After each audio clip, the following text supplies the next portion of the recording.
Come on. Come on, guys. Come on.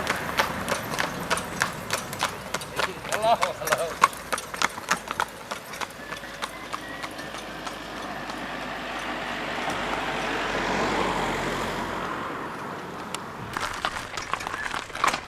Morning. Good morning. It's lovely to see you. Lovely to see you. Come on.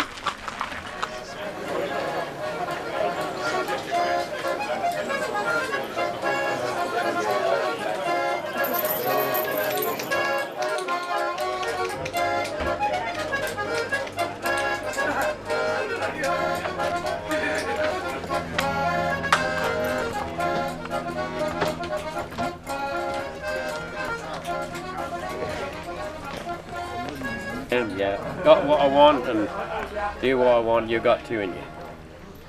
But you got to work hard for it. That's the girl Berryy, it is.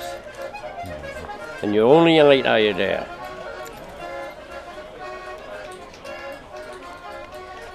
You look a good couple, a pair of Well, you. yeah. You do. Yeah. You're lovely. Yeah, we do. Two mates. Yeah, she have a stable every night with barley straw down and she got a warm bed, so will I.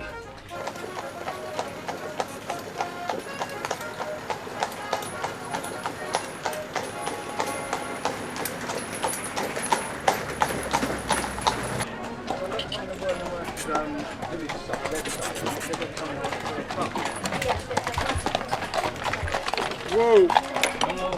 Just any sort of music, really, Yeah. just because they love.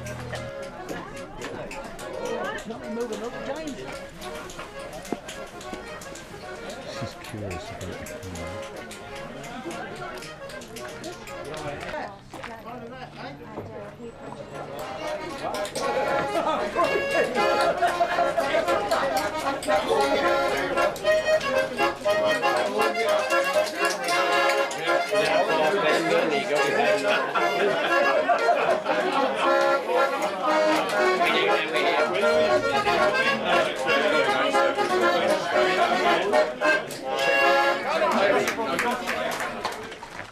Yeah, I'll get Tiger out here.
That's because she is.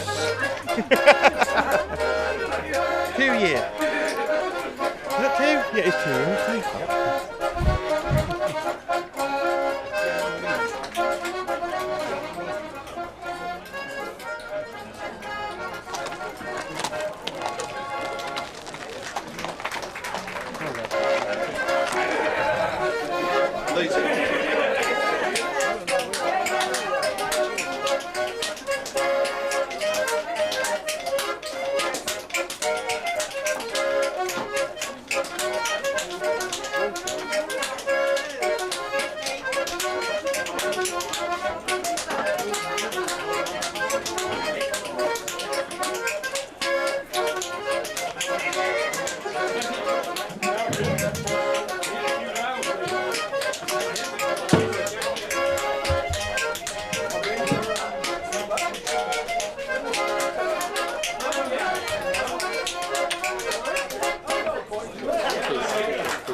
I'm not 80, so I'm not going to carry on there, Mum. I look forward to seeing you later. That's right, yeah, I'm going to give you that old song later. Are you? Oh, caught in the country, yeah.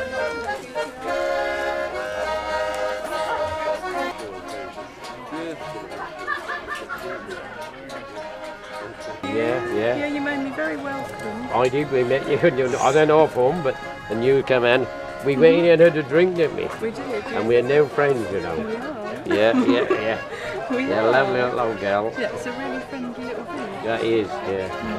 Well, I know, I know what the old man said to me when I got married, you know. I never forgot it. He said, now look after her, he said, be as nice and kind to her as you can, but that's someone else's daughter. So I never forgot that. And that's about 53 years, I think I've been married. But the boy young'uns don't worry about that now, do they? What you say there? She's just had chocolate fudge cake and roast pork. Have you? Yes, No wonder you look well, and you lost a tooth. she has. Yeah. Yeah, you have lost a tooth. You're too young to have false teeth, you know. Can we see the horse? We can see the horse. Another one will grow on it. It will. Yeah, She's got yeah. to look after them. She wants to see the horse. That's right, yeah. Come on then.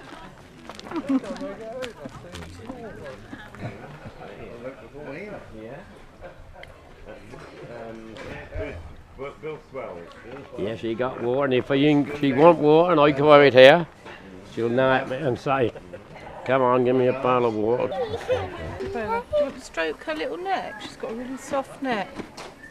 Look at that. She's eating her dinner and that'll give her lots of energy. It's lovely. You'll like this. When I went and bought her, when I was trying to buy her, and he stood near the stable door like that, she was in it like that, and I looked over the door and I said, has she had laminitis? He said, no, she ain't had that. I said, and I looked at it and he said, I want 90, what do you want, 950 for? I said, all right, you do. He said, yes. I said, now if you put her in the cart and let me drive her, I said, I'll tell you what I'll do. Oh, he said, I can't do that, he said. I said, oh, what's wrong? He said, she's fidget, he said, there's a lot of trouble to harness up and that. And he said, I don't know whether you could jump in the cart. And I had a mate with me. I said, he'll hold it till I get in. I said, don't worry about it, I'll brook him in for years. I know what I'm doing. And he said, no, I can't do it. I said, right. I said, but when he opened the door and let me in, there, I said, he opened about that much. And do you know what I said to him? I said, you let up a little word of that more. Man, I said, I'm not a fucking Jack Russell dog. And anyhow, he wouldn't put in the cart, so I went home and I said, I'll tell you what I'll do. I'll give you 400, what she is. I said, and take a chance. And so about 3 weeks later, or a month, he rang me up. He said, you got to buy Bonnie? I said, I will do. I said, what I told you. He said, I don't know about that sort of price, he said. I said, all right. I said, to be honest with you, I said, you might as well let me buy that. He said, why? I said, because I'm not afraid of it and you are. He said, who told you I was afraid of it? I said, you did myself, my dear boy. You didn't put her in the cart and that. I said, if you'd have come for me to buy one, I'd have put it in your cart and driven up and let you drive it. You see, but I did swap a cart away for her. Brought a rally cart for the hair and the harness and everything, a little old cart I got now. Yeah. Well, I'm 80, old bloody thing's gone. You're 80? Yeah, I am 80, yeah. We still sleep with all the old gal, but you know, we aren't as good as what we used to be. But if you sleep with them a week or two later, it might come. You never know, do you? Come on then, Tibbet, then. You should have talked, though.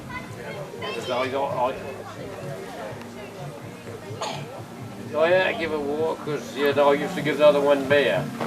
And now the price has gone up so much. So I said the horse let out water and I had the beer, so... Old Dad got low farm at Chattel Farm Arm. And I lost 4 brothers. My brother, when we left school, you stayed along with Dad for a year, and then you had to go work. And I worked for George Reagan for bloody 30 years. Then the next one took over, and Willie was the last one along Dad, and he didn't get a job. So he left him the farm, you see. What was it like in them days when you first started drinking here? Just no Billy's Pub, there weren't no meals or nothing like that. As you go in the door on the right hand side was the snug, where the farmers used to get. A bit on the left was the bar, and in the middle was the porch, So that bit was in 3 places. This they had for functions, that inn they lived in. When we got married, we had our reception in this inn, and we also had our golden wedding there. Was there always music in the pub? Off and on, yeah, but not some regular as that is now. I mean, yourself and your mate used to come and font, and some of Harky Nestle and them used to come around sometimes, and people like them. Tell us about Harky. Just cut hair. Yeah. Nice old man. I think he was a carpenter or something, wasn't he? And he lived in Bedfield, and he used to cut hair and that. I know, he used to cut our hair 6pence each. And my old man was hard up, he used to sharpen razor blades, safety ones on a strop, yeah. And he played violin, didn't he, the fiddler? Yeah, well, I don't know I can't remember so long ago. I think it was a fiddle or something, wasn't it? And then there was Font. Font, and Walter Reed, the blind man. He used to go about with Harky sometimes, I think, yeah. And they come in here, did they? Used to play in here? They have been in here at times, yeah. Now you step dance, where did you learn in here, did you? Well, I just done it when Font played here Saturday nights, Yeah. But I didn't do much step dancing, I didn't, then I suppose I was just a boy really, I went in the army and, yeah. First bloke, landlord here was a bloke, Norton Smith. His father was a vet over at the Red House. He used to call him Horse Doctor Billy Smith. So the old pub hasn't really changed? No, not the shell of it, no. And it's got to be unique because every weekend there's still horses here, yeah. And there's still music and there's still... Obviously in Sunday and dinner time in here, there have been ponies, chickens, greyhounds, all in the pub dealing with them. Goats, yeah, they had a whole lot here one Sunday, Bunny and all them, Yeah, they've been through. And winter, Christmas time, Ruffles Cabot, he was a chicken dealer. We used to do a lot of plucking down here. He used to he would go around buying chickens, and we used to pluck them, and he used to send them off.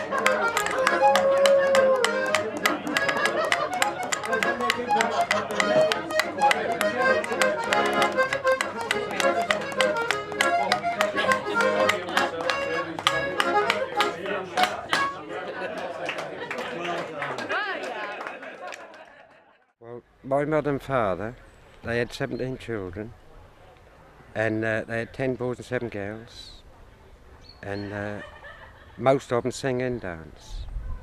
And we was born, well, I was born in an horse-drawn gypsy caravan, a red wagon, and that's not far from where we stand today. It's worth a lot of money. That's the original one.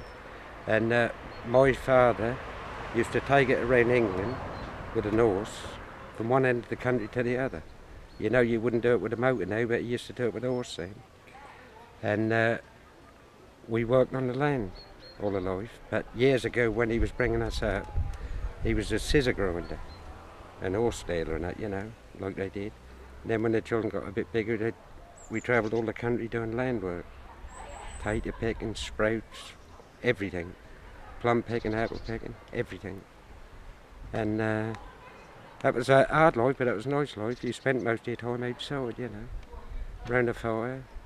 He used to play the melodeon and the mouth organ, sing and dance. There was, he had 2 brothers, Duke and Noel. His name was Frank, and all of them could sing and dance. Play the mouth organs, do the lot. And years ago, before the old jukeboxes come in the pubs, every weekend that's what they used to do in the pub. Pianos in every pub then, on the old piano. They used to make us young boys dance, you know.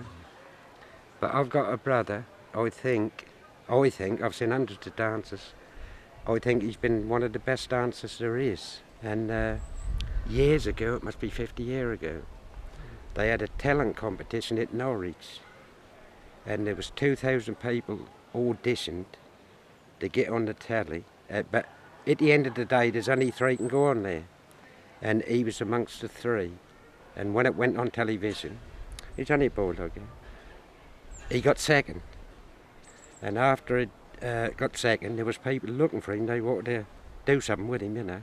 But he didn't want to know nothing about it. And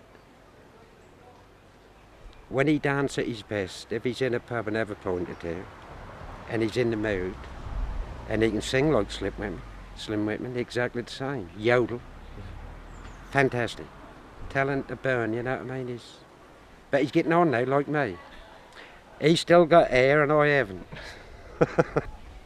Some was born in bow tops and some was born in these big red wagons. They're all wood, innit? Mm-hmm. You know, and carved and gold leaf and grapes and everything carved on them.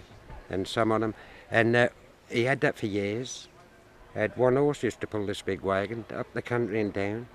And then as the time went on, years and years and years went by, they started moving into these towable caravans, you know. Mm. So we went from that to that. Mm. As a quicker way of getting about, you know. So he sold the wagon off, but it's still around today, the original wagon. And that's worth a lot of money. They're few and far between, because years ago travelling people, if they died in a wagon, they burnt it. As it stood, you know. So that's how they come thin on the ground, and obviously when they're thin on the ground, they're worth more money. If there was thousands on them about, there wouldn't be no valuation to them, you see. I was born in a little town called Ramsey near Peterborough, and my father was born in Norwich. But some of my brothers was born right in the country, you know, like Bodmin Moor and all places like that. Ensborough down, all over the country. But when we had a big family, and when my sisters sort of got a decent size, they used to look after us young ones. You know, Mum used to do all the washing and this and that. And everything was done outside. You had a fire outside, and everything was done outside. And when we used to work in the fens, you was in a farmer's field, a big green paddock. And when my father used to come up from the pub, there'd be loads of travellers in this field, all doing the same thing, working on the land. My father used to come out and get his melodeon out round the fire, and then they'd all gather round. It's fantastic. No televisions. I think Mum had a wireless, an old wireless, you know, what you Berryy. Did he sing? My father? Yes. You couldn't stop him when he started. As a matter of fact, There is a tape going round with my father's 56 or 7 year ago. The BBC come down to Wisbech, see my father and asked would he sing these old songs and play the melodeon, and us boys danced. We was only boys, and they got all the equipment out. I can remember if it was now. I think it was about 57 years ago. And they set all this stuff up, and that was recorded. My father played the mouth organ, the melodeon. My brother Nelson danced, my brother Johnny danced, the girls danced. My father told them some jokes and played his mouth organ and the melodeon, sung. And that tape, that was never heard of. It was sort of shelved. And I expect 45 years after, more than that, my sister, what lived in Birmingham, she turned the radio on one day and that was on the radio. So she phoned him up and said that that tape you just played, that was my father, could I have a copy? And they sent her a copy. Now loads of people got it. They call that the Devonshire time. Yeah. That's a Devonshire hornpipe. Devonshire hornpipe, that is, yes, sir.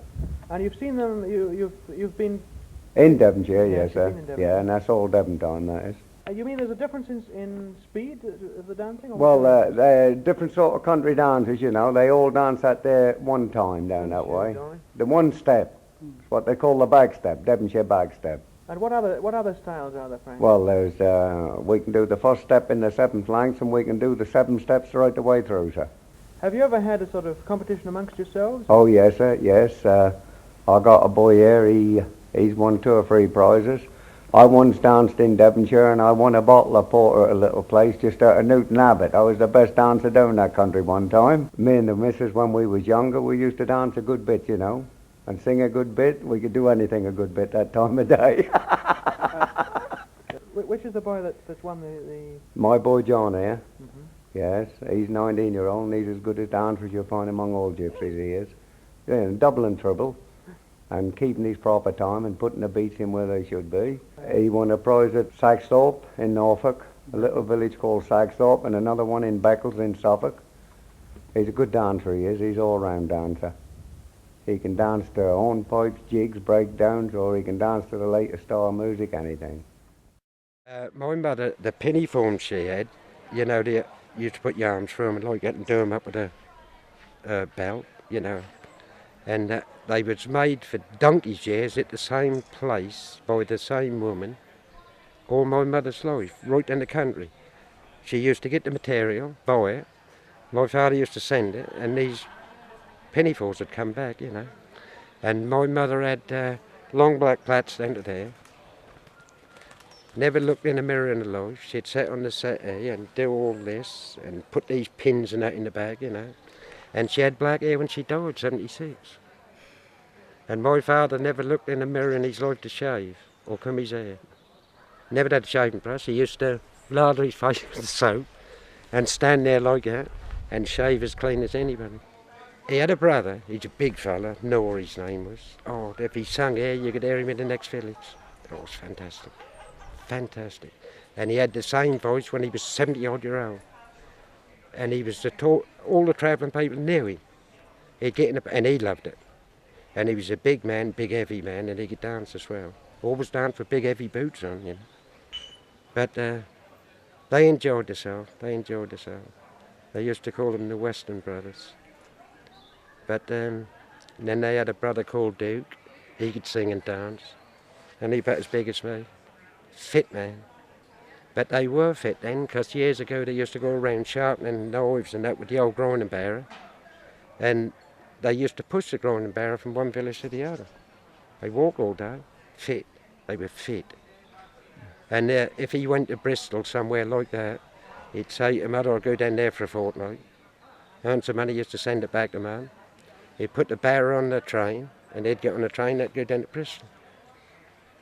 But that's how it was done. It was hard life, but it was good life. Not picking in Kent, yeah. There ain't no land work we haven't done. I can't think of none we ain't done. I've got another young brother called Dave. Well, he's the youngest one of the lot, but he's over 60, you know what I mean? He's the baby. He can sing. He don't dance. Never seen him dance. But he can sing. They could all sing. And Didn't Father live in Rickinghall? Yeah. Lived at Allwood Green, Rickinghall.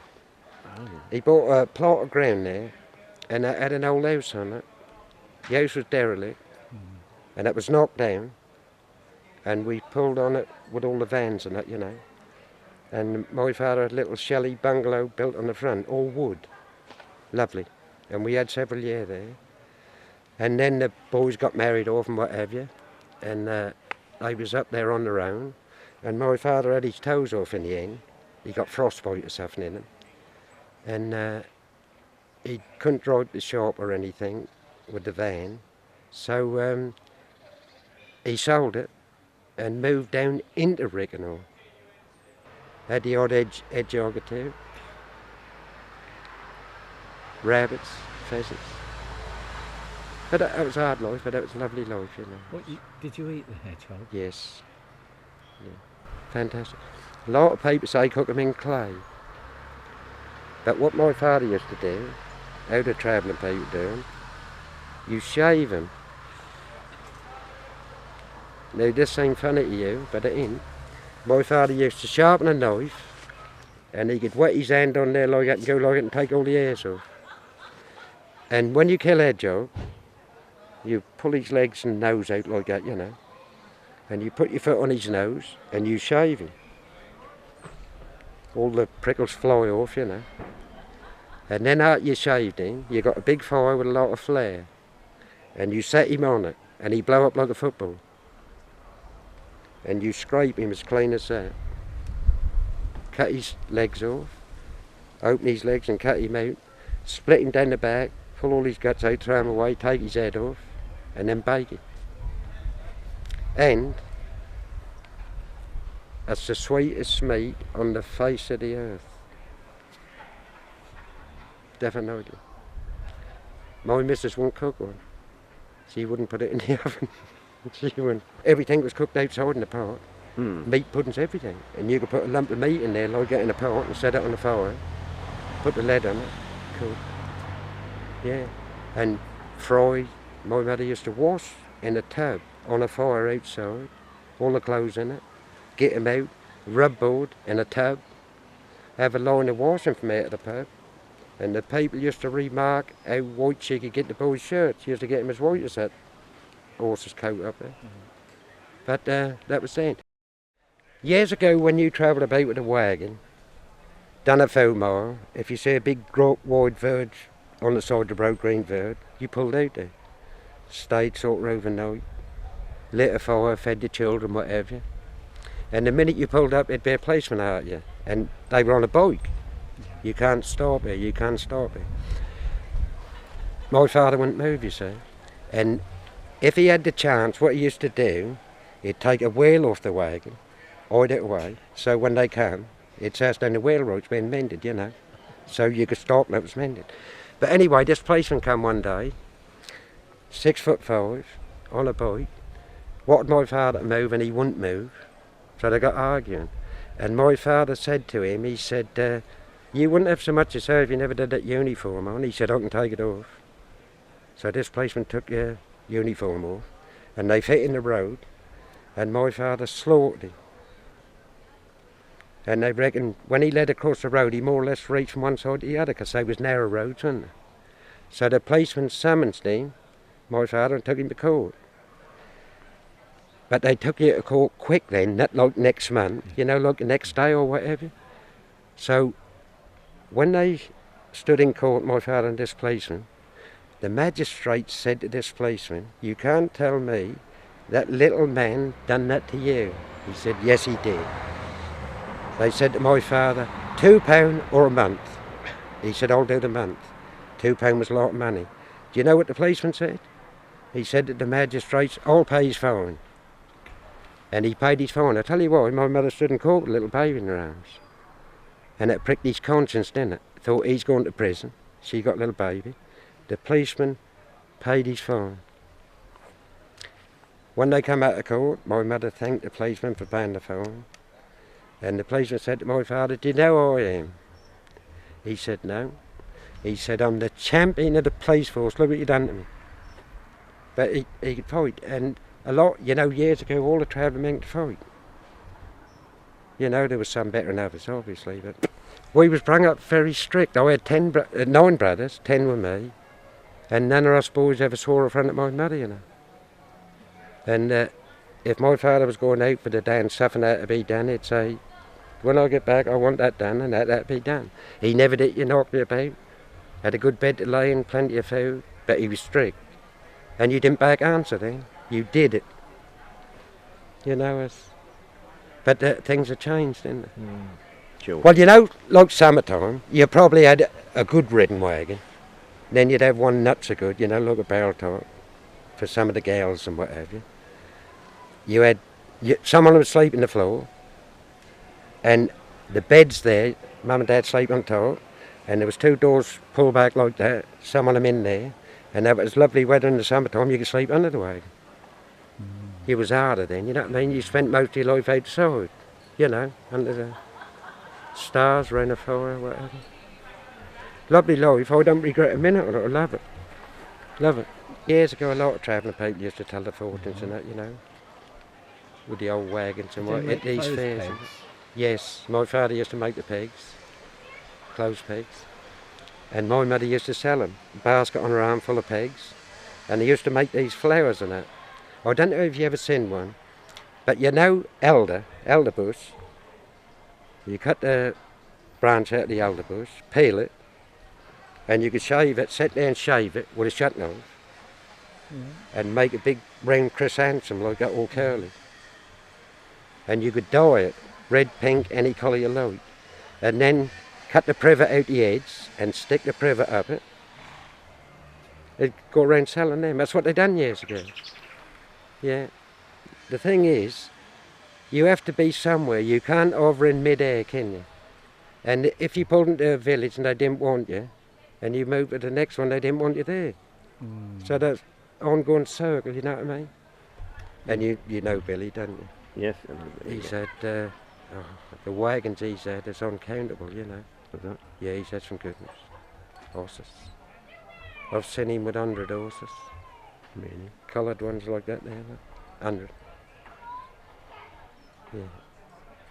Horse dealing, that's how he got through his life. He's horse dealed all his life, Billy. Yeah. I think the old travelling people was the best horse people there was. They lived for their horses. They lived for them. And I said they got to live with horses. But they taught the world of their horses. They'd get up, you know, if you pulled somewhere on the side of the road, and there was a lovely green paddock down the road, night time, undo the gate and shove your horse in. He fed all night for nothing, and you get him out the next morning. They done things like that. No harm and nothing, you know what I mean? They did. But that's how you carried on. Yeah. Now I'll tell you something, this is unusual. My mother and father had 17 children, 10 boys. Not one of them's ever been to prison, none of the boys. Never stole nothing in their life, never. Weren't allowed to touch nothing. Nothing. Of course, if you had something that was a bit iffy, my father'd go mad. So you never had it anyway, you know what I mean? No. You had respect for people years ago, you know what I mean? And if you respected people, obviously they respected you, don't they? That's like this pub, my father's been in there, and all these boys in there. Pub packed, music, singing and dancing. And I've seen 50 or 60 lurcher dogs outside this pub. Tony Harvey, what lived down the road there, used to have coursing matches on a Monday, like once every month, 2 months. And this is where they used to meet, in there. And my father and all his sons has been in there. This old pub, and it ain't changed. I've been coming in there for 40 years. And it ain't changed. It's the same as what it was. So that's a bit of history, and it's nice to think things are still taking over like that.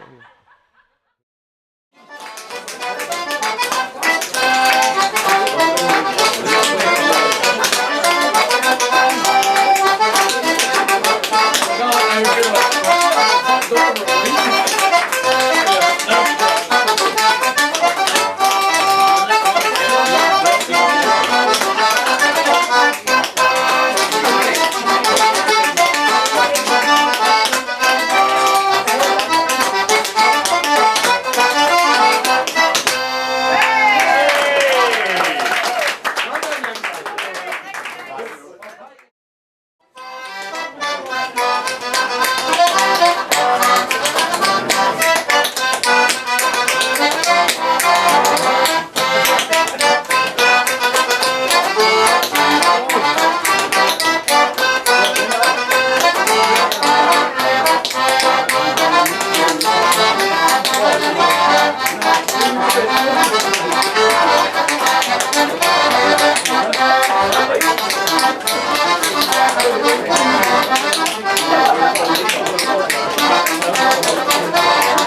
There's an old cottage waiting in the country, just waiting for someone to call.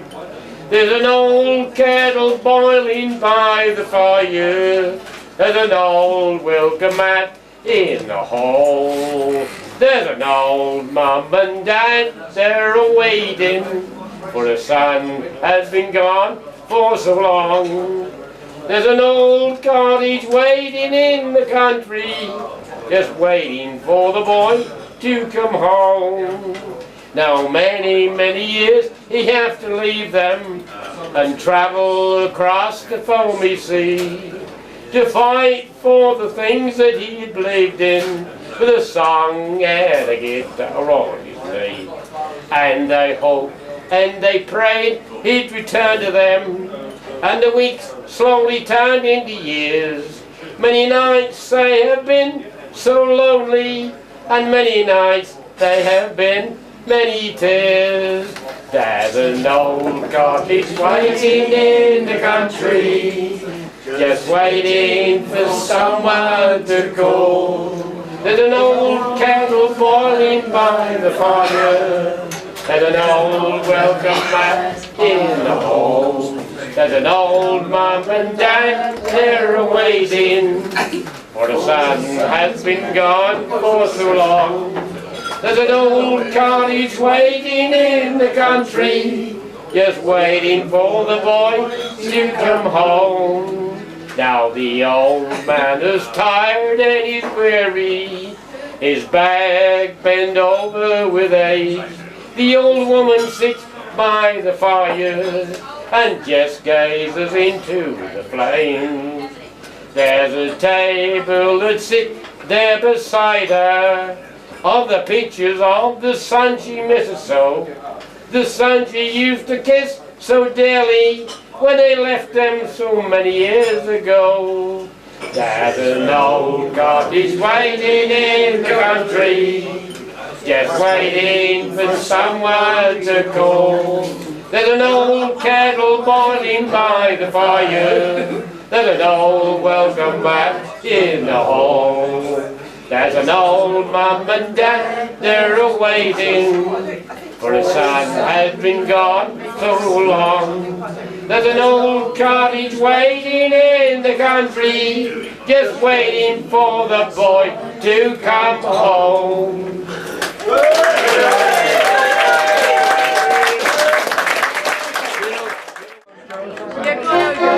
That'll be alright.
got it on? I've got mine on. Oh, right, I'll put that on now.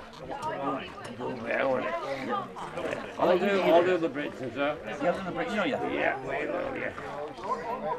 Are you all right? Hey, mate? Yeah, thank you. All right. I know, but we've got to be saying it right. Yeah, the standing dug it away.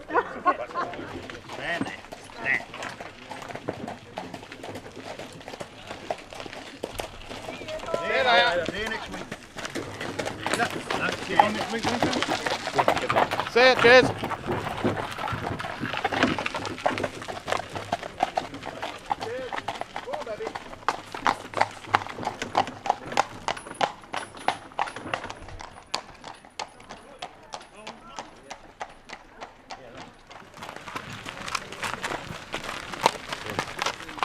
That's lovely to meet you today. That's lovely to see you. Thank you very much. Yeah, bye, my friend. Take care. Yeah, I will. Come on, gal. Come on. Come on, in. Come on. We're right behind you, Kenny. Bye.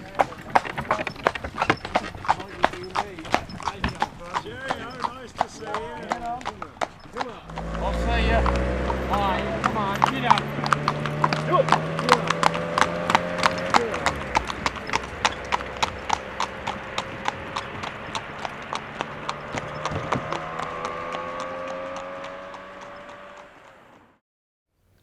For when I was a young man, sure I took a great delight in a smoking and boozing, oh, from morning till night. For a smoking and boozing, oh, till I spend all me store. So when I have spent all, boys, oh, how can I spend more? Now as I was a-walking those streets up and down, there I met my landlady dressed all in her silk gowns, with my coat out at the elbow and my breeches tore at knee. Good Lord, how that landlady, she stood gazing on me. Now no longer could I bear it, it's up to her I went. Do I owe you any money, or it's what is your intent? If I owe you any money for your backer or your ale, oh, it's if I do, you must have been in your old ragged towel. Now be going, oh, you drunkard, said she. For I quite understand what a drunkard you have been, when you call for the best of ale, and I bring you in these drags. That's just why I'm in my silk gowns, and you are in your rags. Oh, pretty good.